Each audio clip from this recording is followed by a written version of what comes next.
Somewhere along the way, the word collector has changed. It used to mean something sacred. It used to be someone who preserved history, who preserved art or some type of meaning. A collector used to be someone who treated objects as stories. They were never trophies. But now it's become a slogan, a demographic, if you will, the adult collector. You do understand that we didn't come up with that phrase. They did. Companies have built the modern collector into what we are today. They've built the habits, they've built the behaviors, and they've built the expectations. And in turn, right on cue, they built us. And then they sold that identity back to us, one exclusive at a time. This isn't about blaming collectors. This video right here is just about seeing the blueprint, the myth that we all have been living inside of. Because the story of the modern collector isn't only about toys, it's also about control. Stick around.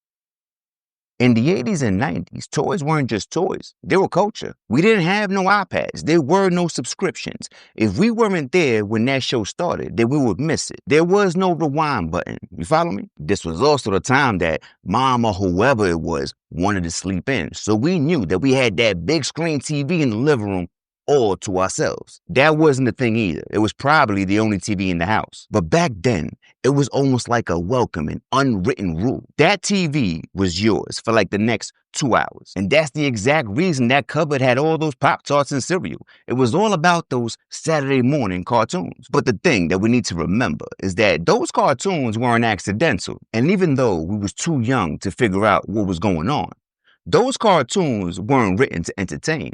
Those cartoons were written to sell. Transformers, G.I. Joe, He-Man. Every cartoon was a 22-minute advertisement in cartoon form. An advertisement disguised as storytelling. That's what it really was. That was the companies creating the lore that we could buy into so that they can sell us the toys. And it worked. Those characters became the foundation of our childhood. So when that generation grew up, that's us now. Those companies realized something. Those stories didn't have to end just because the cartoons did. They could keep it going, just shinier, different, more expensive. And that's really when the word collector stopped being a description and it really became a marketing category. They didn't need to advertise toys anymore. They already did that. That's all baked in. Now, they advertise nostalgia. Now they like, yo, remember what it used to feel like to be a kid? You can feel that again. For $34.99. But here's the trick. They weren't selling us a memory. They were selling us permission. Permission to keep playing on without guilt. You're not childish, they told us. You're a collector. It was genius. Those companies didn't just sell toys anymore. Now, they sold identity.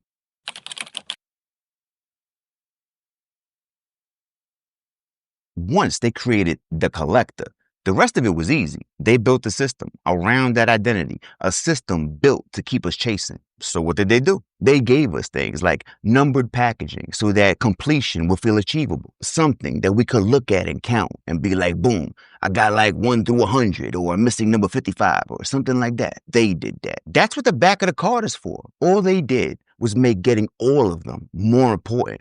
Like we certified or something now. Ages 14 and up. Collector's edition. For the adult collector.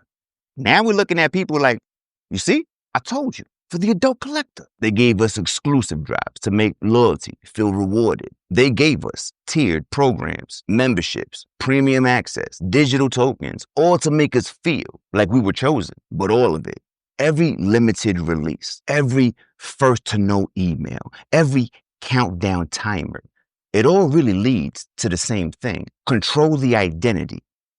Control the behavior. They learn to weaponize the things that defined us. Completion, loyalty, belonging, all turned into features on a spreadsheet somewhere. We can't even walk into a store anymore. We need an app, a membership, a timer. They took the thrill of the hunt and replaced it with anxiety. Think about it. If they can make us feel like a collector, then they never have to ask us if we ever really want the product. Because now the purchase isn't about the product anymore. Now, it's really about protecting your identity. A real collector wouldn't miss this. A true fan completes the way. Only the dedicated have this guy right here. Those aren't marketing slogans, my brother.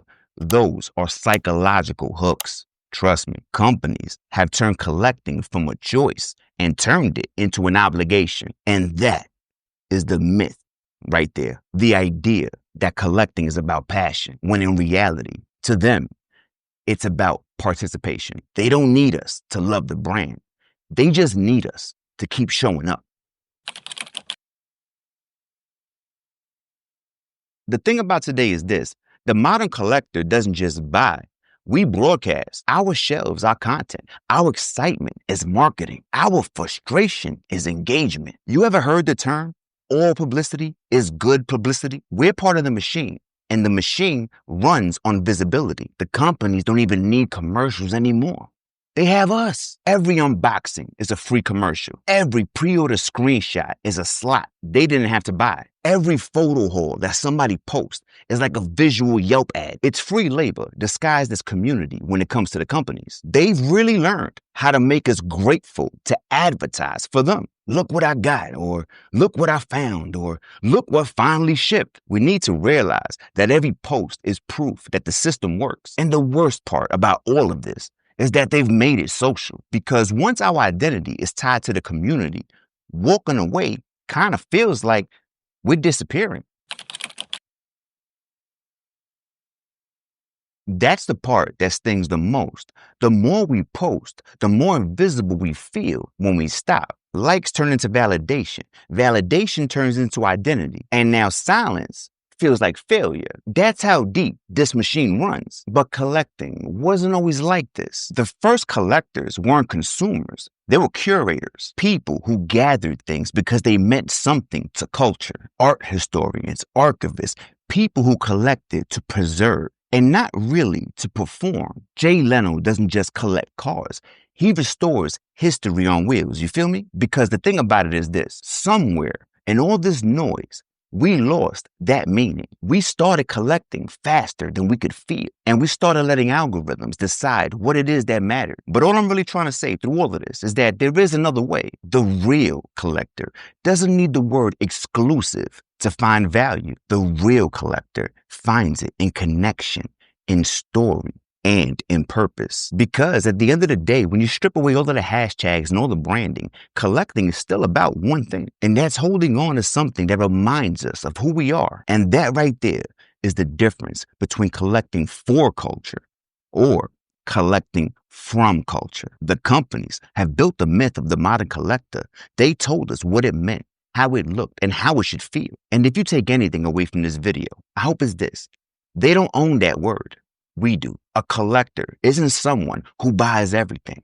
A collector is someone who values something. Is this a job where we could all speak with our wallets at the same time? I wish it was. I wish we could unionize. If it was like that, then we would change the game overnight. But maybe it's time that we stop collecting the way that they want us to, and we just collect with the things that really speak to us. Because collecting isn't just about plastic. It's really about passion. It's about memory, and it's about meaning. They built the myth of the collector.